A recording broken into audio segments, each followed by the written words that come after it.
किसी बुद्धिमान व्यक्ति ने कहा था, कांग्रेस भारत को संविधान के माध्यम से मुस्लिम राष्ट्र बना चुकी थी, बस वो इसकी घोषणा नहीं कर पाई।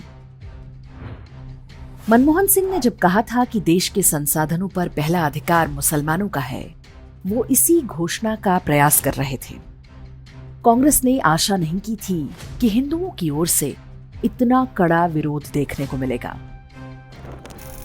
भारत को शरिया पर आधारित इस्लामी राष्ट्र बनाने का अभियान उसी दिन आरंभ हो गया था जिस दिन पाकिस्तान बना। वर्ष 1950 में संविधान के अनुच्छेद 25 के माध्यम से धर्मांतरण को वैध बना दिया गया, ये जानते हुए कि चारों प्रमुख भारतीय धार्मिक समुदाय हिंदू, सिख, बौद्ध और जैन बलपूर्वक या लालच देकर धर्मांतरण नहीं करते, जबकि दोनों अब्राहमिक मजहब प्रोस्लेटिक अर्थात धर्मांतरण पर आधारित हैं। कांग्रेस ने अनुच्छेद 28 के माध्यम से हिंदुओं को धार्मिक शिक्षा देने का अधिकार छीन लिया, लेकिन अनुच्छेद 30 बनाकर मुस्लिमों और ईसाइयों को मजहबी शिक्षा देने की छूट दे दी। कोई और देश होता तो इसे धार्मिक अत्याचार की श्रेणी में रखा जाता। इसके बाद 1951 में सभी मंदिरों के चढ़ावे का पैसा हिंदुओं से छीन लिया गया। कांग्रेस सरकार ने हिंदुओं पर तो सेकुलर कानून थोप दिया, लेकिन मुस्लिम और ईसाई पर्सनल लॉ को छुआ तक नहीं। उन्हें बहुविवाह की छूट दी गई ताकि वे तेजी से जनसंख्या बढ़ा सके। 1954 में स्पेशल मैरिज एक्ट लाया गया ताकि मुस्लिम लड़के आसानी से हिंदू लड़कियों से शादी कर सकें। फिर फिल्मों और साहित्य के माध्यम से इसे ग्लैमराइज किया गया। आज इसी का परिणाम है कि हर वर्ष सैकड़ों हिंदू लड़कियां लव जिहाद में मारी जा रही हैं। वर्ष 1975 भारत को मुस्लिम राष्ट्र बनाने की दिशा में सबसे महत्वपूर्ण था, जब आपातकाल लगाकर संविधान में सेक्युलरिज्म शब्द जोड़ दिया गया। वर्ष 1991 में सोनिया गांधी के दबाव में अल्पसंख्यक आयोग बना, जबकि किसी सेकुलर देश में मजहबी पहचान के आधार पर विशेषाधिकार नहीं हो सकते। इसके बाद ही मुसलमानों के लिए विशेष अनुदानों की भरमार हो गई। वर्ष 1992 में कांग्रेस ने पूजा स्थल अधिनियम बनाकर एक झटके में 40,000 मंदिरों पर हिंदुओं के दावे को समाप्त कर दिया। वर्ष 1995 में कांग्रेस ने वक्फ कानून बनाकर मुसलमानों को यह अधिकार दे दिया कि वे जब जहां चाहें हिंदुओं की भूमि छीन सकते हैं। इसके विरुद्ध कोई कोर्ट में अपील नहीं कर सकता। वर्ष 2007 में कांग्रेस ने सुप्रीम कोर्ट में हलफनामा दिया कि राम एक काल्पनिक चरित्र थे, इसलिए राम सेतु को तोड़ दिया जाना चाहिए। इसके बाद कांग्रेस ने हिंदुओं को आतंकवादी साबित करने पर पूरी शक्ति लगा दी।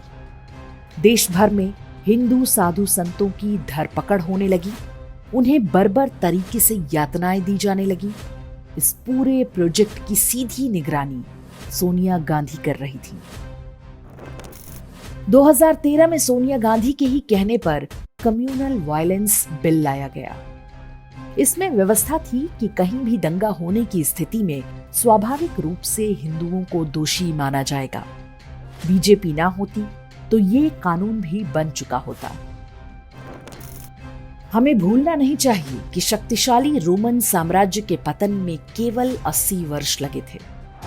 कांग्रेस ने हिंदुओं को नष्ट करने के लिए बिल्कुल वही फॉर्मूला अपनाया जो रोमन साम्राज्य को नष्ट करने के लिए किया गया था। इस बारे में हमारा वीडियो आप डिस्क्रिप्शन और कमेंट में देख सकते हैं। ये कांग्रेस का दुस्साहस है कि उसने 2024 के चुनावी घोषणा पत्र में लिखा है कि वो हिंदुओं का धन लेकर मुसलमानों में उनका पुनर्वितरण करेगी। प्रधानमंत्री मोदी ने जब यही बात पकड़ ली और उसे आसान भाषा में जनता को समझा दिया तो पूरा कांग्रेसी तंत्र बौखला उठा। तो मुझसे छीनने की बात कर रहे हो अपने मैनिफेस्टो में? गोल्ड ले लेंगे, सबको वितरित कर देंगे और पहले जब उनकी सरकार थी उन्होंने कहा था कि देश की संपत्ति पर पहला अधिकार मुसलमानों का है। इसका मतलब ये संपत्ति इकट्ठी करके किसको बांटेंगे? जिनके ज्यादा बच्चे हैं उनको बांटेंगे। घुसपैठियों को बांटेंगे। क्या आपकी मेहनत की कमाई का पैसा घुसपैठियों को दिया जाएगा? आपको मंजूर है ये कांग्रेस का मैनिफेस्टो कह रहा है कि वो माताओं बहनों का सोने का हिसाब करेंगे, उसकी जड़ती करेंगे, जानकारी लेंगे और फिर उस संपत्ति को बांट देंगे। मनमोहन सिंह ने बिना कारण ही नहीं कहा था कि देश के संसाधनों पर पहला अधिकार मुसलमानों का है। वे और उनकी पार्टी इसी नीति पर लंबे समय से काम कर रहे थे। We need to be revitalized. We will have to devise innovative plans to ensure that minorities, particularly the Muslim minority, are empowered to share equitably in the fruits of development. They must have the first claim on our resources.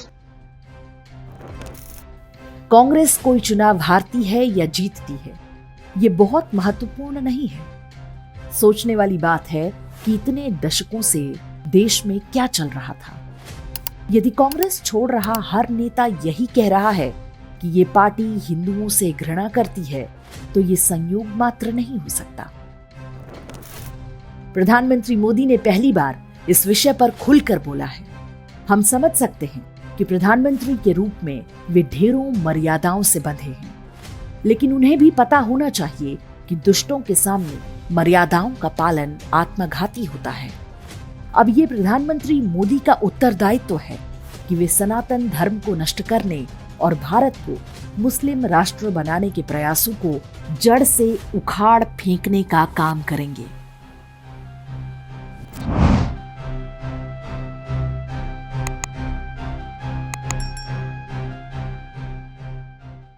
Index online के video समाज को समर्पित हैं। आप इनको download करके जैसे चाहे वैसे प्रयोग कर सकते हैं। चाहे तो आप हमारे टेलीग्राम चैनल से जुड़ सकते हैं। वहां सारे नए पुराने वीडियो आपको मिल जाएंगे। हमारे सोशल मीडिया लिंक हर वीडियो के डिस्क्रिप्शन में होते हैं। हमारा एकमात्र उद्देश्य हिंदू समाज को जागृत और एकजुट करना है। इसमें सहभागी बने। धन्यवाद।